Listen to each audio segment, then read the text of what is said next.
औज़ुबिल्लाहिमिनश्शैतानिर्रजीम बिस्मिल्लाहिर्रहमानिर्रहीम। Dear student, अस्सलाम वालेकुम। लास्ट लेक्चर में हमने बिजनेस टर्मिनोलॉजीज में गुड्स और परचेजेस के सेक्शन को कंप्लीट किया था। आज के लेक्चर में हम सेल्स के सेक्शन को पूरा करेंगे। लेक्चर स्टार्ट करते हैं। Definition number 10, sales. When the goods are sold on a specific price to customer is called sales. The term of sales is used only for goods. There are two types of sales: cash sales and credit sales. Dear students, जब आप सामान तिजारत को एक मखसूस कीमत पर cell कर फरोख्त करते हैं, उसे हम सेल्स का नाम देते हैं। जो टर्म ऑफ सेल्स है वो सिर्फ और सिर्फ याद रखें, गुड्स या मर्चेंडाइज की फरोख्त का नाम। आप अशिया फरोख्त करेंगे तो उसकी फरोख्त को सेल्स का नाम दिया जाएगा। गुड्स के अलावा अगर आप किसी भी किस्म की अशिया सेल कर किसी भी किस्म की चीज़ सेल्स करते हैं तो उसको आप सेल नहीं लिखेंगे, बल्कि वो अपने नाम से दर्ज की जाएगी। मिसाल के तौर पर आपने फर्नीचर फरोख्त किया है तो फर्नीचर को सेल नहीं लिखा जाएगा, बल्कि फर्नीचर को फर्नीचर ही लिखेंगे अगर आपका फर्नीचर का कारोबार नहीं है। दो तरह की सेल्स होंगी, एक को हम कहते हैं कैश सेल्स जिसे नकद फरोख्त का नाम दिया गया, और दूसरी को हम कहते हैं क्रेडिट सेल्स जिसे हम उधार फरोख्त का नाम देते हैं। आप अशिया बस बेचते हैं और उसके बाद फौरी तौर पर कैश वसूल कर लेते हैं, वो कैश सेल्स है। When goods are sold and received cash immediately is called cash sales, and when the goods are sold and the payment is made in near future, and when the cash is received in near future is called credit sale.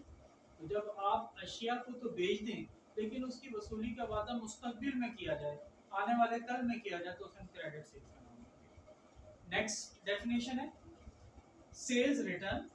When the goods are returned by customer due to any of the following reasons is called sales return.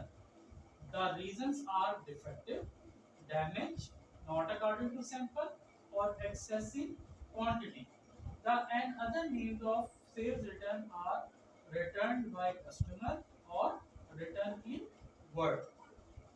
Dear students, जब आप फरोख्तशुदा माल customer की तरफ से कारोबार को वापस कर दिया जाए उसे हम सेल्स रिटर्न का नाम देंगे। सेल्स रिटर्न की वही तमाम वजूहात हैं जो कि हमने परचेज रिटर्न में बोली थी, यानी वो अशिया डिफेक्टिव हो, वो अशिया आपकी डैमेज हो, सैंपल के मुताबिक ना हो या तादाद में ज़्यादा हो, तो आपकी सेल्स रिटर्न होगी। अब सेल्स रिटर्न को हम रिटर्न बाय कस्टमर भी कहते हैं और रिटर्न इनवर्ड भी कहते हैं। सेल्स की हमने डेफिनेशन क्या पढ़ी कि वो तमाम अशिया जो कि कस्टमर को बेच दी जाए, फरोख्त कर दी जाए, वो सेल्स हैं। तो कस्टमर से जब आपको अशिया वापस आ रही है तो इसलिए से हम क्या कहते हैं, रिटर्न बाय कस्टमर।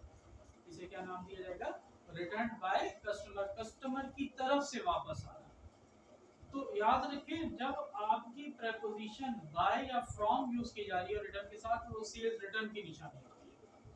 इसी तरीके से जब आपने अशिया बेची, वो आपके कारोबार से बाहर चली गई, अब जब वो अशिया वापस खराबी की सूरत में या किसी भी वजह की वजह से आपके कारोबार में वापस आएंगी तो वो आपके कारोबार में इन हो जाएगी, तो इसलिए इसका दूसरा नाम रिटर्न इनवर्ड भी है।